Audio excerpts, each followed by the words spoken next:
Raphael Domjan, or Dom Juan, as you say in Spanish. Nice one. Welcome and thank you for your time. Raphael, you are the first person to ever jump from a solar-powered aircraft, and you are in fact the founder of the Solastratos project and the chief skydiver on the project. Last week, you made your jump from 5,000 feet, traveling at a speed of about 80 kilometers an hour. Now, Raphael, you've got a bit of a history of pushing the limits with regards to solar-powered exploration and development. And you've actually circumnavigated the world under solar power, which is pretty interesting. Thank you, first of all, Pete, to give me the chance to have to talk in your blog. Thank you so much. Yes, I did the first ever Wonder World powered by solar energy with Planet Solar. That was between 2010 and 2012. And that was my first big adventure powered by solar energy. Very nice. And I also see that you have a lot of other sustainable and humanitarian efforts that you're spending your time on. Yeah, since 2005, I try really to protect my goal is to protect the climate against the climate change, against the CO2. So I am doing, of course, this type of adventure, of exploration. It's more exploration, but also we have some projects in South America, in Africa, to try to promote solar energy. And we have many projects, and I did few projects since 2005. But there is still a lot to do. We see that there is a beginning of change, but we have to change the whole world. So there is a lot to do still in the front of us. And that kind of takes me to the whole point where I was very excited to speak to you, is that it's very easy to see one jump from a solar-powered aircraft at 5,000 feet as not a big deal. But for me, it's a huge deal because it starts to open the technology to so many different aspects. And rather than seeing it as an outlying event, I see it as a key moment. Because what happens from here is what's interesting, though, where we develop from this moment. And I wondered, what is the mission statement for the Solastratos project, if you don't mind sharing? Yeah, first of all, you're right. It's the jump for any skydiver who has a minimum of experience. It's not difficult. That's clear. What was difficult is to be able to have a solar aircraft, two-seater. There is only 2 aircraft like this in the world, and to get the green light from the FOCA authority to do it, because this aircraft is still a prototype. It's an experimental aircraft. We don't have any certification. So that was a challenge. Actually, that's the first solar skydive, but also the first jump from an electric aircraft. And this is also a big step, I mean, for this type of sport.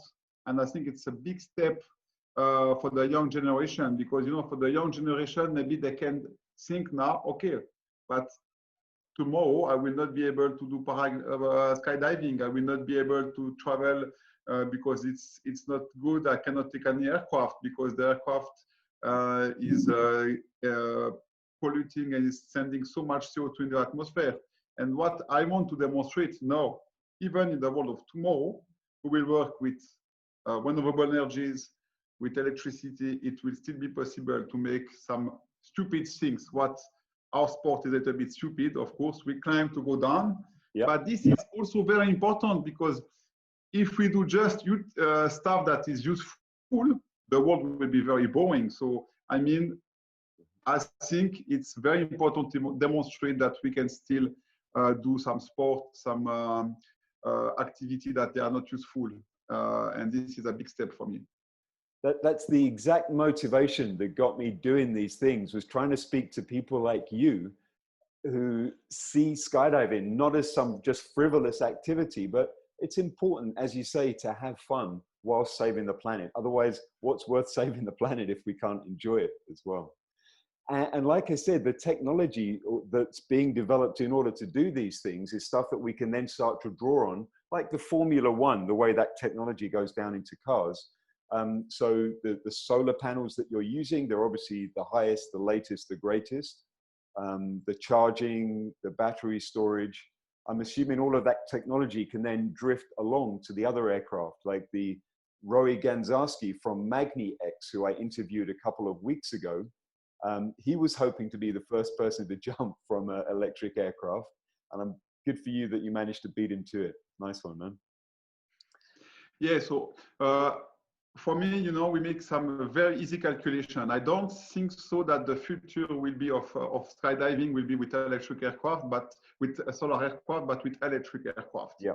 We make a very easy calculation. You need a hangar when you have an aircraft.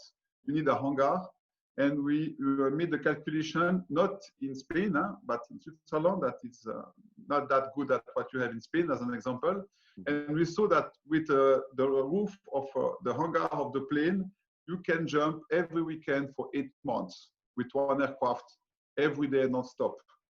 Because also when you will go down with an electric aircraft, you can recharge the battery. So it's just the weight of the skydiver that you need power, because when you go down, you don't use power. You get some power from the weight of the aircraft. Yes. So that's a huge difference. It means that we will split by 4 with our calculation the energy that we need to do this sport. It's huge. So it will not be 100% powered by the roof of the hangar, but you can provide 80–60% from the roof of the hangar. And then you can create on a drop zone, and this is something that interests me, is a microgrid. So we draw from the solar from the hangar, but then we have the wind from somewhere else and from the biomass, and we all share the electricity so that at different times, different people can be using it. Especially, of course, and then that's much better than if you have a solar aircraft, because of course on the roof, if you don't fly, you don't care, because you put the electricity into the grid. Yeah. And then you take from the grid, you know? Yes, perfect. Fantastic. Well, I'm not going to take too much time from you, but is there anything else that you want to share with a skydiving, especially a skydiving audience? Yeah, I want to share that with skydiver, that it was for me amazing, because when you are flying on a solar aircraft, an electric aircraft, there is no noise, nothing. So when I was on the wings just before jumping, and the speed was very low, I was between 60 and 70 kilometers per hour. So it's very strange, because you are not in a balloon, but you are flying with no noise, and you fly very slow. And it's really nice to jump from this type of aircraft. And I hope that tomorrow, many other skydivers will be able to jump from electric aircraft and maybe solar aircraft. Fantastic. Let's leave it there. And Raphael, thank you so much for your time, and good luck with the Solastratos project.